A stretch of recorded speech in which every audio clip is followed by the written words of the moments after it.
All right, I'm home from work, so still got some of that on, but it's been a while since I've had any updates on the car, so I figured I'd update everyone.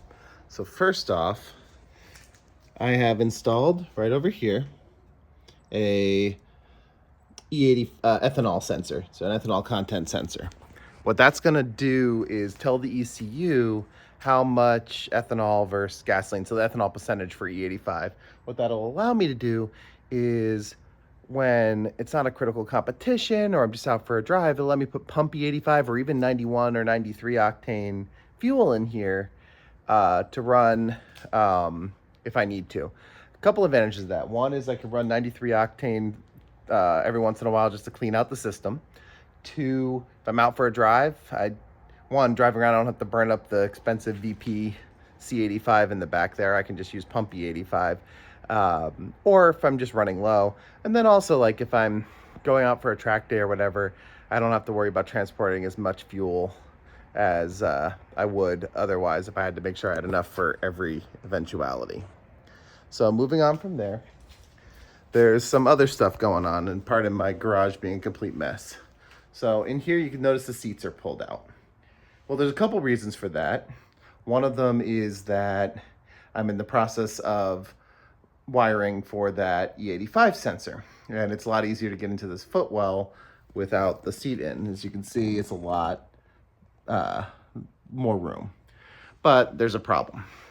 So the ECU, it's just a regular stock ECU with a Honda Flash Pro, cannot read digital signals like what comes from the E85 sensor. So I've got a digital to analog converter box from Science of Speed. But there was a issue with that converter box. The ground and power wires were colored backwards on it due to a issue with a quality control issue. So that first wasn't working at all. Then I figured that out by looking at the instructions and counting pins. I switched it, but the damage had already been done. So Science Speed is sending me a new sensor, a new converter. And from what I understand, this new converter is actually be compatible with an app that'll allow me to pull up the E85 on my content on my phone without having to have my Flash Pro connected, which I'm very excited about. More on that when it comes in and I figure all that out. So that's where we are on that. Additional change I've made, I've put on my numbers here. It's a reusable vinyl. It's gonna live on pretty much permanently, but the reusable vinyl will allow me to change it up if I decide I don't like it after a while, without as much risk to the underlying wrap. I have also taken the stickers off the side of the hard top there. I may add my own at some point. So I try not to trip over stuff here. Continuing around the car here, you can see I've got the numbers on the other side, and you see this is the driver's seat I pulled out. So my original plan with the seats was going to be to swap out the Kirky seat for my One Good Cobra Nogaro. Just more comfort for a passenger, better compatibility with the stock seatbelt, etc. For very similar weight, actually.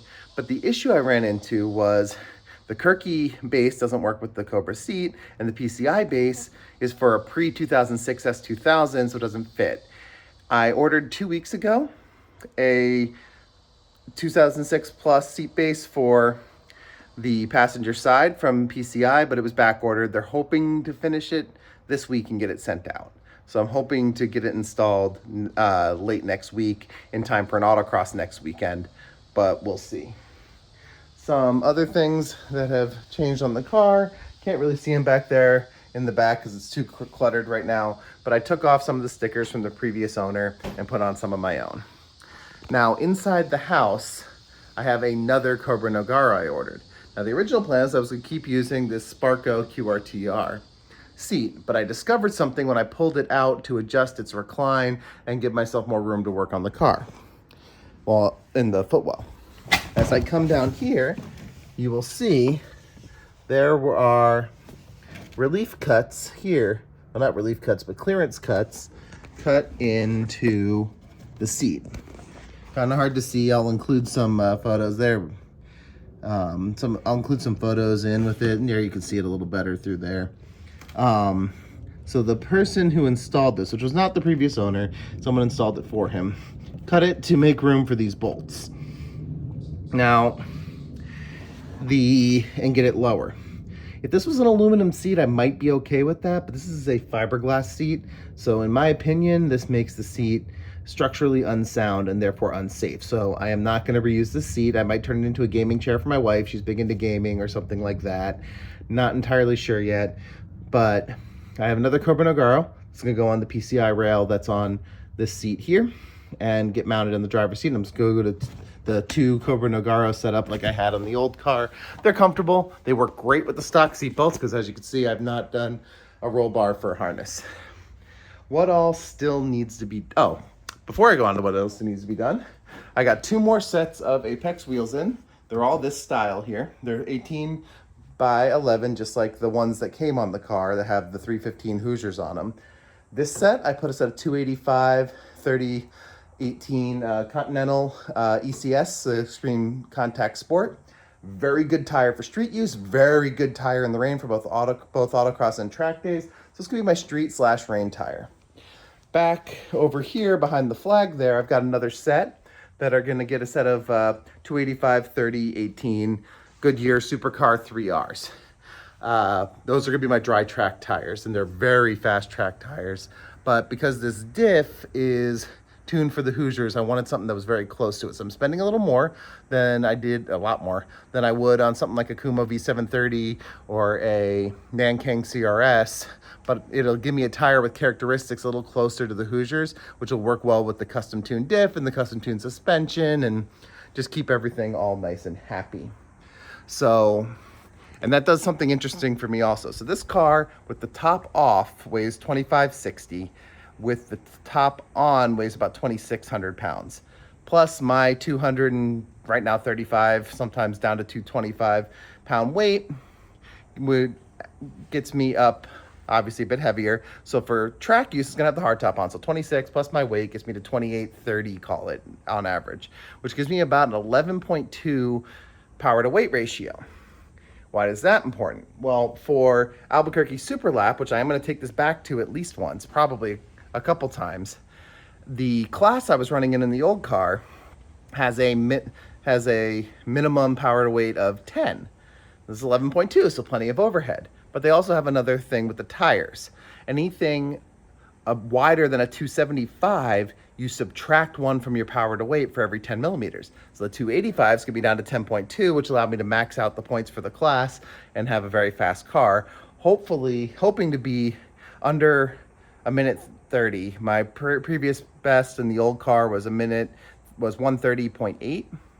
I'm hoping to get into 129s. The car theoretically should honestly probably be 2, maybe even 3 seconds faster than the old one, between the wider tires, the better diff, the little less weight, the 50-ish more horsepower. Should be 2 or 3 seconds faster. That said, I'm probably not going to drive quite as hard as I did on my previous personal best. Probably drive more at the pace I was running when I was getting like mid 131s. Just not, it's a much more expensive car. Yes, I'm going to put track insurance on it, but I want to be a little more conservative with it when I'm on track. So I'm hoping that'll work out to about a minute 29, which would make me, if I'm remembering correctly, the first naturally aspirated 4-cylinder under a minute 30 at Albuquerque Super Lap, which would be really cool to be able to do on my comeback after the crash at the last event. So some other plans I still have. Before that, this windshield was cracked from the previous owner, so I'm going to get that replaced once everything else is all squared away. I've got the diff that I'd sent off to get fixed, and the new OS Geiken diff that I'd ordered for the old car should be coming back in a few weeks here. So I'll have a good spare diff with an OS Geiken that's tuned for street tires for 200 tread wear. And the beauty of that is, one, it'll still work fine with these if I have to use it as a spare, but also if in the future I decide to change this to running on 200 tread wear tires, let's say go to extreme street instead of CSP for autocross or what have you, I can swap that diff in and have a diff that's tuned for those tires, which will be very handy to have. I haven't decided if I'm going to do the roll bar. I think what I have decided though is if I do a roll bar, I'm going to do a custom one instead of a hard dog like I did last time. I don't have to worry about soft top compatibility, therefore I can have it go a little higher, which would mean I won't have to have as extreme of a lean back. But if I do it, it's not going to be for a little bit. I've spent a lot on the car right now. I'm just going to drive it as is for now. None of the tracks around here require an aftermarket roll bar, so I should be fine there. As far as that goes. Other than that, I have discovered that, and I haven't showed this in previous videos, that the splitter down there actually can get on and off my trailer with my race ramps. So I'm leaving it on for now.